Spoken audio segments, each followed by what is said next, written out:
Dear viewer যারা video দেখছেন একটা গুরুত্বপূর্ণ পয়েন্ট নিয়ে কথা বলবো। ইদানিং আমরা বীর্য টেস্ট করে দেখি যে বীর্য পাতলা, তার মানে কি ওখানে শুক্রাণুর সংখ্যা কম, অর্থাৎ স্পার্মের সংখ্যা কমে গেলে ওই বীর্যটা পাতলা পানির মধ্যে থলথলে হয়ে যায়। কিভাবে বুঝবেন আপনার বীর্য পাতলা হয়েছে? মনে রাখবেন, আপনি সহজে যদি বাবা না হতে পারেন, সময় লাগে, ইনফার্টিলিটি, তাহলে বীর্য পাতলা।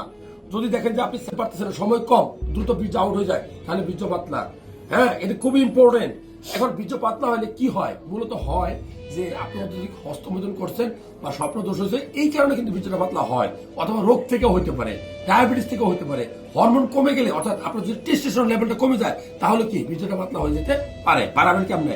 আমি 3টা খাবার কথা বলবো বা 4টা খাবার কথা বলবো, খুব ইম্পর্টেন্ট।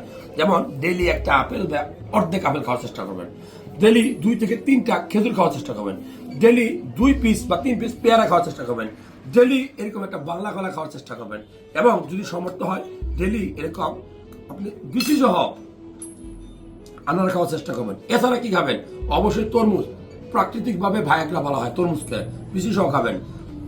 মিষ্টি কুমড়া বেশি খাবেন, আপনি কাঁঠালে বেশি খাবেন, দুধ খাবেন আপনি 1 গ্লাস, লাল মাংস যে কোনো মুরগি, গরু, খাসি যেটা সংগ্রহ করতে পারেন সপ্তাহে 2 থেকে 3 দিন খাওয়ার চেষ্টা করবেন।